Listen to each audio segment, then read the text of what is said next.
aujourd'hui, au vu de l'histoire, de tout ce qui se passe, c'est un très bon moment pour parler l'histoire du peuple iranien, puisque le pouvoir est contesté, puisqu'il y a des nouveaux hommes là, qui sont au niveau de l'État, ça fait, je sais plus, 2, 3 ans, 2 ans. Donc du coup, c'est le moment de s'intéresser à ce grand pays, cet immense pays quand même, et qui a un nombre de population qui est quand même énorme, et ce qui fait que le pouvoir est souvent contesté, et que ceux qui sont actuellement d'ailleurs au pouvoir ne sont pas forcément... alors, si, ils sont quand même beaucoup représentés, mais ça peut très vite changer, quoi. Surtout actuellement, quoi. Il y a beaucoup de choses qui peuvent se passer, ils sont pas très appréciés, déjà par une partie de la population, et surtout, par exemple, les femmes, et puis beaucoup d'hommes aussi, et puis d'autres personnes de l'ancien pouvoir. Bref, ne nous engageons pas sur cette discussion, parce que je pense qu'il y a beaucoup de choses à dire. Et vu que vous êtes plutôt là pour écouter l'histoire, nous allons commencer là-dessus. Donc, le peuple iranien, les peuples iraniens, sont un groupe qui se définit premièrement selon son usage des langues iraniennes, en addition d'autres traits. Les peuples iraniens vivent principalement au Moyen-Orient, en Asie centrale et dans le Caucase. Donc, pour ceux qui ne savent pas, le Caucase, c'est une région d'Eurasie constituée de montagnes qui s'allongent sur 1200 km, allant du détroit de Kertch à la péninsule d'Absheron, le point culminant du Caucase, et l'Elbrouz à 5643. Oh, je ne pensais pas qu'il y avait des montagnes aussi grandes que ça. Voilà, donc on voit la partie montagneuse. Et ainsi que dans la partie d'Asie du Sud. Est-ce qu'ils ont une map? Ouais, jusqu'à l'Inde, Pakistan, bon, peut-être pas le... Enfin, je sais pas. Ils parlent différentes langues iraniennes au cours de toute l'histoire, furent en usage dans une zone géographique bien plus large qu'aujourd'hui, dans toute la zone sud de l'Eurasie, des Balkans, jusqu'à l'ouest de la Chine. Le terme des peuples iraniens est à différencier de celui d'Iraniens, au sens d'habitants de l'Iran, les habitants de l'Iran pouvant être rattachés éthiquement au peuple iranien, les Perses, les Kurdes, les Balouches, j'ai fourche-langué là, ou à part d'autres peuples. Étymologie et usage. Le terme iranien est dérivé du terme étymologique Iran, les terres ariens, et donc du coup arien ou aria est un terme qui a été utilisé par les Indo-Iraniens pour se désigner eux-mêmes endonymes. Durant la période védique, aria désigne à la fois la classe noble et la région géographique d'Aryavarta, où la culture indo-arienne s'est développée. On pense que le terme proto-indien iranien Arya fait référence à une série de dénominations utilisées par les Aryens, une branche des proto-indo-européens, pour se démarquer par leur noblesse. Le terme arien semble avoir sens noble, au moins dans les zones peuplées par les Aryens. Ayant migré vers le sud de l'Asie centrale et le sud de la Russie, leur territoire d'origine est désigné par le terme Ariana et varie dans la zone couverte de la simple province de Fars, et le point central est un village dans le sud-est de la ville d'Héra, d'après Eratosthène, qui est un astronome, géographe, philosophe et mathématicien grec, ou du territoire autour de Héra, Afghanistan, aujourd'hui selon Lynn, jusqu'à englober la totalité du plateau iranien, point de vue géographe grec Starborn. D'un point de vue linguistique, l'expression iranien ou peuple iranien est proche dans son emploi de termes comme germanique, qui inclut différents peuples qui partagent des langues germaniques, telles que l'allemand, l'anglais ou le néerlandais. Ainsi, les peuples iraniens incluent non seulement les Perses ou les Tadjiks d'Iran, d'Afghanistan et du Tadjikistan, mais aussi les Hazaras, Kurdes, Ossètes, Balouches et d'autres minorités. L'usage académique de l'expression iranien ou peuples iraniens est ainsi distinct de l'État d'Iran et de ses citoyens qui sont tous iraniens de nationalité et se considèrent ainsi comme iraniens, mais ne sont pas nécessairement des membres des peuples iraniens au sens ci-dessus. D'ailleurs, tous les peuples qui sont existants de l'iranien sont un peu plus bas et on les regardera. Comme les peuples iraniens, en ce sens historique, culturel et linguistique, ne sont pas confinés dans les États de l'Iran, adjectif tyrannique, est parfois utilisé dans le monde anglophone pour éviter la confusion avec les citoyens de l'Iran moderne. Alors, racines et classification. La langue iranienne forme une ramification des langues dites indo-iraniennes, qui sont une branche de la famille des langues indo-européennes. La souche des peuples iraniens est un groupe connu spécialement sous le nom de proto-iraniens, qui sont eux-mêmes une branche des indo-iraniens. qui s'est divisée en 2 rames, l'une vers l'Asie centrale, l'autre vers l'Afghanistan, autour du 19e siècle avant notre ère, dont on a la trace dans le complexe archéologique de Bakhtri Margian. La zone entre le nord de l'Afghanistan et la mer d'Aral est supposée être la région d'où les proto-iraniens ont émergé pour la première fois, suivant la séparation indo-iranienne. Les tribus Saka ou Sas stagnèrent principalement en Asie centrale et se répartirent aussi bien vers l'ouest, dans les steppes ponto-caspiennes, et jusqu'aux Balkans, que vers l'est, jusqu'à la région du Xinjiang. Les ramifications postérieures reliées au site incluent les Samrat, qu'est-ce qu'il dit? Je ne sais même pas parler. Sarmat, dont sont un ancien peuple cavalier scythique. On ne parle pas de Star Wars, hein, c'est pas les Sith. Hein. De Mad, de la steppe pontique, appartenant sur le plan ethno-linguistique du rameau iranien. Bon, je pense que déjà, c'est pas mal. Disparu à la suite des invasions slaves, notamment en Russie méridionale, Ukraine et dans les Balkans, vraisemblablement assimilés à d'autres tribus. Les écrits les plus vieux, on n'a retrouvé que les références limitées des anciens Assyriens et Babyloniens concernant ces premiers envahisseurs proto-iraniens. 2 des premières ramifications du proto-iranien sont connues, l'Avestique, parlé en Afghanistan, et le vieux perse, parlé dans le sud de l'Iran. L'Avestie et les textes reconnus comme tels sont liés à Zoroastre, le fondateur du zoroastrisme. Qu'est-ce que c'est que ça? Le zoroastrisme est une religion monothéiste qui tire le nom de son prophète et fondateur nommé Zoroastre ou Zoroastra, né au cours du 2e millénaire avant Jésus-Christ ou de la première moitié du 1er millénaire avant Jésus-Christ, dans le nord-est du monde iranien. Ok, donc c'est bien avant Jésus-Christ, il y avait déjà des genres d'histoires. Tandis que le vieux perse se révèle avoir été établi par écrit à la suite de l'adoption de l'écriture cunéiforme. C'est à partir de vieilles inscriptions que l'on entend parler pour la première fois venant d'une tribu iranienne, d'une lignée aryenne. Ainsi, la déclaration de Darius, connue sous le nom d'inscription du Behistun, proclamait qu'il était de lignée aryenne. Bon, je pense qu'on va pas aller plus loin sur ce texte. Je pense qu'il vaut mieux s'intéresser à l'histoire. Histoire, ayant pour ascendant les Aryens, les anciens Iraniens se sont séparés des Nouristanis. Les Nouristanis sont un groupe ethnique originaire de la province afghane du Nourissan. Au nord-est du pays, ils parlent les langues nouristani, qui appartient au groupe indo-iranien des langues indo-européennes. La population est estimée à plus de 125 000. On l'a pas sur la carte, c'est dommage. Et les Dardes.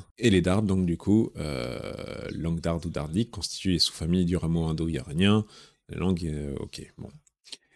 Des peuples indo-iraniens, indo-ariens, au début du 2e millénaire avant Jésus-Christ. Ils peuplèrent le plateau iranien, par exemple les Mèdes, les Perses, les Bactriens et les Parthes. Je ne connais que les Perses dans cette liste. Et au 1er millénaire, les steppes au nord de la mer Noire, par exemple les Scythes, les Samnites et les Alains. Les anciens Perses s'établirent dans la portion ouest du plateau iranien et ont manifestement échangé de manière considérable avec les Élamites et les Babyloniens. Ah, et ouais, on entend parler de cette peuplade de Babyloniens. Tandis qu'une partie des Mèdes s'est mélangée à l'ouest avec les peuples sémites locaux. Alors, les Mèdes, d'où viennent-ils? Les Mèdes étaient un ancien peuple qui vivait sur les terres actuelles d'Iran, aux alentours de 1100 à 1000 avant Jésus-Christ. Ils occupaient la région montagneuse du nord-ouest de l'Iran et la région nord-est et orientale de la Mésopotamie. Les Babyloniens s'épanouissent en Mésopotamie, du sud, du début du 10e millénaire avant Jésus-Christ jusqu'au début de notre ère. Ah, dommage, on les a pas vus. Elles prit corps à partir de l'héritage des civilisations du sud mésopotamien, plus anciennes, dont elle est historiquement la prolongation. Et les Élamites, Élam, est un pays de l'Antiquité occupant la partie sud-ouest du plateau iranien, autour des actuelles provinces du Ilam, Khouzistan et du Fars, qui correspondent à ces 2 principales régions de Suse, et non pas l'alcool, hein, pas la Suse, et celle, ça se trouve en plus, ça se prononce Sus. Bref, normalement, la règle c'est Zus. Merde, je me suis perdu.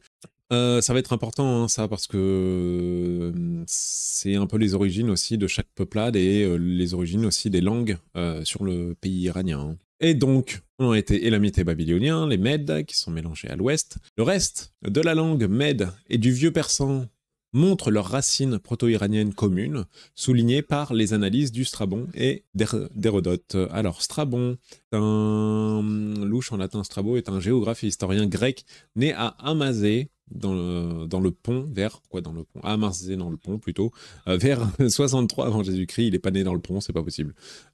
Et d'Hérodote, qui est un historien et géographe grec, révélant une similitude certaine avec les langues parlées par les Bactriens et les Sogdiens de l'Est, à la suite de la fondation de l'Empire Achéménide. Donc l'Empire Achéménide sont une dynastie de rois qui ont fondé et dirigé les premiers empires perses à régner sur une grande partie du Moyen-Orient durant le premier millénaire. Ok, donc c'était quand même très étendu, hein, comme on peut voir sur la carte. La langue persane se répandit jusqu'à la province de Fars, qui est dans le sud et ouest je ne sais pas si on peut dire centre-sud de l'Iran plutôt, et à d'autres régions de l'Empire. Les dialectes modernes, farsi, qui est très connu, dari et tadjik, descendent du vieux perse. Alors, quand on dit je parle farsi, c'est que c'est du vieux perse. L'impact principal est de l'avestique.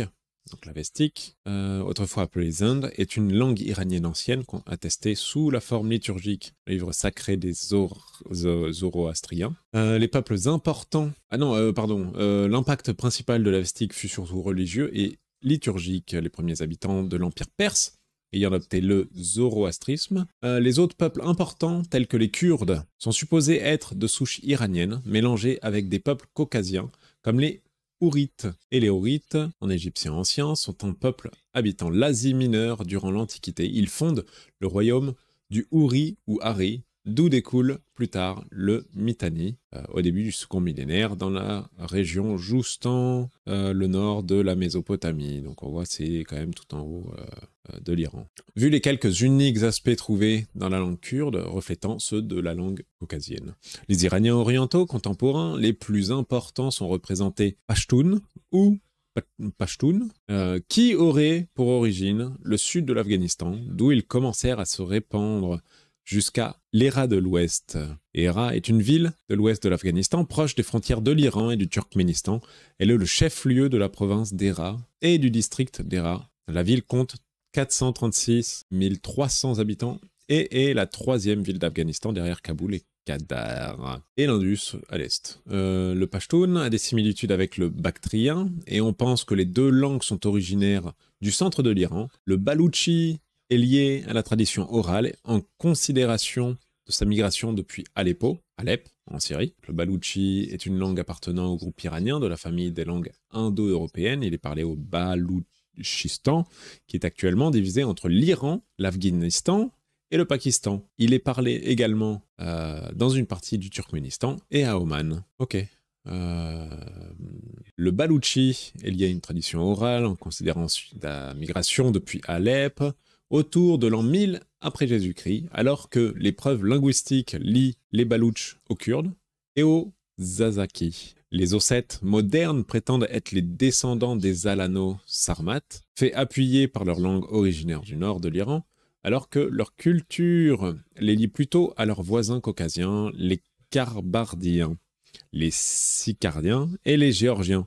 Différents peuples iraniens aujourd'hui éteints vivaient dans le Caucase oriental, alors que d'autres restèrent dans la région, ainsi que les Talish et les Tatis, et les Judéo-Tatis, largement émigrés en Israël, dont on trouve la trace en Azerbaïdjan et au Daeshtan. Ok, je ne connaissais pas. Alors les Talish sont un groupe ethnique iranien d'Azerbaïdjan et du nord de l'Iran, parlant une langue iranienne et pratiquant l'islam sous les deux formes chiites et sunnites. Et les Tatis, donc, les juifs des montagnes habitent principalement le versant nord du Caucase oriental. Leur population est surtout concentrée au Daghestan. Ils sont aussi appelés juifs juvuro, juifs de la montagne ou juifs caucasiens. Ok, donc c'est des juifs qui viennent de la région de l'Iran, si j'ai bien compris. Dans les temps anciens, la majorité des peuples du sud de l'Iran adhèrent au zoroastrisme, au bouddhisme, certaines parties de l'Afghanistan et de l'Asie centrale, au judaïsme et au christianisme. Bon, zoroastrisme, bon, c'est ce qu'on a vu tout à l'heure, c'était deuxième millénaire avant Jésus-Christ.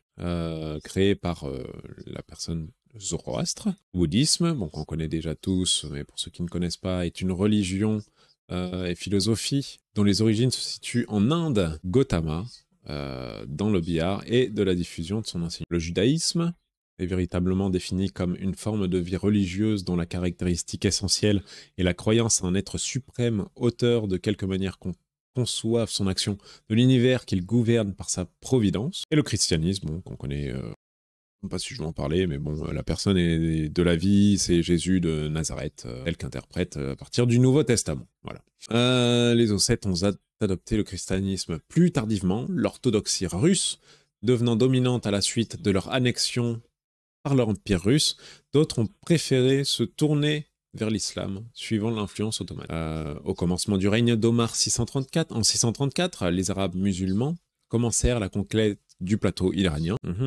Conquête arabo-islamique de la Perse aboutit à la fin de l'Empire sassanide et au déclin de la religion zoroastrienne en Perse, en Iran. Au cours des siècles, la plupart des peuples iraniens, en incluant les Persans, se convertirent à l'islam à partir du zoroastrisme. Ils conquirent l'Empire sassanide de Perse et annexèrent une partie de l'Empire byzantin, peuplé entre autres par les Kurdes. Finalement, je ne sais pas si on peut voir, hein, Empire byzantin, ça fait quand même tout le tour avec Italie, Grèce, Turquie, Égypte, et puis une partie avec, on voit aussi actuellement, la Jordanie, Israël, Liban, et puis ça fait toute la côte, ça prend aussi l'Algérie et la Tunisie. Finalement, les divers peuples iraniens furent convertis à l'islam, certains s'orienteront vers diverses sectes. Les Perses, par exemple, suivirent la secte chiite, la majorité des autres peuples d'Iran restant fidèles au sunnisme, les identités évoluant comme celles des peuples iraniens, beaucoup d'entre eux assimilèrent les cultures et des peuples. Plus tard, durant le 2e millénaire, les peuples iraniens jouèrent un rôle prééminent durant la période de l'expansion de la foi islamique. Adversaire remarquable des croisés, Saladin était un kurde ethnique. Alors les croisés est un chevalier chrétien occidental catholique qui a participé aux croisades du Moyen-Âge. Il est appelé croisé car il a une croix cousue sur ses vêtements. Mais Saladin, mort à Damas, est le premier dirigeant de la dynastie Ayyubide, dynastie qui tient son nom du père Najdam Din, on va pas lire ça, mais ok, bon, c'était un dirigeant, était un kurde ethnique, alors que les divers empires centrés en Iran rétablissaient un dialecte moderne de perse, comme la langue officielle parlée par tous, dans tout ce qui est aujourd'hui l'État d'Iran et les régions adjacentes de l'Asie centrale.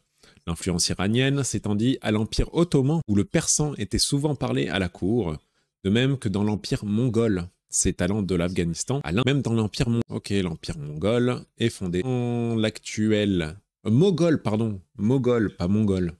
Je me suis trompé, c'est pas du tout la même chose, ça me paraissait bizarre que... ils aient situé la Mongolie ici, donc... par Babur, le descendant de Tamerlan, en 1526, je vais y arriver, lorsqu'il défait Ibrahim Lodi, le sultan de ces talents de l'Afghanistan à l'Inde. Tous les peuples iraniens majeurs réaffirmèrent leur utilisation des langues iraniennes après le déclin de la domination arabe, mais certains d'entre eux ne recommenceraient pas à former des identités nationales modernes avant le 19e siècle et le 20e siècle. Au niveau démographie, ça peut toujours être intéressant, hein. Selon les estimations, il y a environ 150 millions de locuteurs de langue iranienne, généralement la plupart vivent en Iran, Kurdistan, Afghanistan, Tadjikistan et le Pakistan occidental, de même que dans certaines parties de le Caucase. Puis voilà, de petits groupes vivent aussi dans l'ouest de la Chine, l'Inde et Israël. Religion, les locuteurs des langues iraniennes adhèrent principalement aux religions abrahamiques, telles l'islam, judaïsme, yézidisme, oh je ne connais pas du tout, yézidisme, monothéiste, communauté ethno-religieuse, est représentée par ses pratiquants comme plongeant ses racines dans l'Iran antique. En addition au bahaïsme, j'ai oublié le christianisme, bahaïsme, je suis connu sur le fond, c'est une religion monothéiste proclamant l'unité spirituelle de l'humanité. Les membres de cette communauté religieuse internationale se décrivent comme des adhérents d'une religion mondiale indépendante. Okay, bon. ainsi qu'un nombre inconnu sans affiliation religieuse des peuples iraniens musulmans. La majorité est sunnite. Alors les sunnites, c'est vrai qu'on l'a peut-être pas vu, le sunnisme est le principal courant religieux de l'islam, représentant entre 85 et 90% des musulmans du monde, constituant l'un des deux grands courants de l'islam, avec le chiisme. Le sunnisme se distingue des autres courants de l'islam par son interprétation de la religion. Alors que la plupart des Persans et des Hazaras sont chiites, la communauté chrétienne est largement représentée par l'orthodoxie russe, suivie par la plupart des Ossètes. La religion d'origine de l'Empire perse était le zoroastrisme, dont on trouve de nos jours encore des fidèles, notamment en Iran, au Pakistan et en Inde, où on les désigne par le nom de Parsis. Les Parsis sont les adeptes du parsisme, confession dérivée du zoroastrisme, constitue l'une des deux communautés zoroastriennes ayant quitté le monde iranien pour s'installer principalement en Inde. Ok. Oh, culture, si, il faut qu'on le lise quand même. Les premiers peuples iraniens ont probablement voué un culte à des divinités issues de cultures extérieures, où l'envahisseur indo-européen s'était établi. La première des importantes religions iraniennes est le zoroastrisme, qui s'étendait à presque tous les peuples vivant sur le plateau iranien. Il est probable que les premiers Iraniens se mélangèrent et assimilèrent des cultures locales durant une longue période. Aussi, ils n'eurent jamais besoin de créer une identité de caste. Donc c'est-à-dire identité caste, c'est un groupe social hiérarchisé, endogame, héréditaire, mais plus fortement que l'État ou le statut social dans l'ancien en Europe. En contradiction nette avec les Indo-Aryens. La culture iranienne, qui émergea des conquêtes d'Alexandre le Grand et des Arabes, fut très différente de celle des anciens Iraniens. D'autres traits communs peuvent être soulignés parmi les peuples iraniens. L'événement de Nowruz, par exemple, est une célébration pan-iranique à laquelle participent presque tous les Iraniens, à l'exception des Ossètes. Ses origines remontent au premier temps des peuples iraniens, il y a plus de 3000 ans. Quelques-uns se distinguent des autres par différents traits. Ainsi, les Pashtuns ont-ils un code d'honneur appelé Pashtunwali, similaire aux Mayas, les Baloches, plus hiérarchiques. Ok, bon, je pense qu'on va pas non plus aller jusque-là. Hop, hop, hop. Par contre, on va voir la liste des peuples. Et comme vous le voyez, il y en a beaucoup. Donc, on peut noter, par exemple, en peuple, les Persans. Donc, à l'intérieur, il y a quand même les Imak, Hashomi, Fasriwan, Ajam, on va pas tous les lire. Il y a quand même beaucoup Peut-être en lire quelques-uns. Les Imak sont les tribus semi-nomades. Déjà, voilà, semi-nomades. Iraniens présents dans le sud de l'Iran. Ensuite, Farsiwan, désigne un groupe de personnes de l'ouest de l'Afghanistan et ils parlent le perse. Au niveau des régions, il y a Iran, Afghanistan, Tadjikistan, Ouzbékistan, Algérien, Russie. Il y a même en Russie, du coup, Bahreïn, Koweït, Qatar et Émirats Arabes Unis. Les Pashtuns, Durrani et Gizalaï. Par exemple, les Gizalaï sont les deux plus grands groupes de Pashtuns, la tribu Durrani, que l'on trouve en Afghanistan et dans une moindre mesure au Pakistan voisin, forme la tribu Pashtun la plus importante. Okay, donc là, c'est plutôt Afghanistan, mais qui sont d'origine iranienne, donc ils sont en tout cas du plateau iranien. Les Kurdes, Kumanche, Soran, Lak et les Chezbizines. Eux, ils sont en Iran, Irak, Turquie, Syrie, Arménie, Azerbaïdjan, Géorgie, Turkménistan, Liban et Afghanistan. Les Baloutches, Iran, Afghanistan, Pakistan, Émirats Arabes Unis, il y en a quand même beaucoup. Les Lors et les Bartréaki, les Mazardani, peuple de Pamir, Talish, Ossètes, on en a parlé, ils sont plutôt en Russie, Géorgie et Hongrie. Les Yagobis, les Parsis et Iranis, donc qui viennent d'Inde et de Pakistan. Les Azas, c'est Turquie. Et les Gorans d'Iran. Ok. Ah, et puis on a oublié les peuples de Pamir, avec les Sarikoli, les Tadjiks de Chine, les Sujin, Tadjikistan, Chine, donc dans le Jiang, hein, c'est actuellement, je crois que c'est la population qui est en train de se faire exterminer par la Chine et qui sont qui font du travail forcé, et l'Afghanistan. Donc, ben voilà, je pense qu'on en a fini sur cette partie sur l'Iran. Merci beaucoup d'avoir regardé.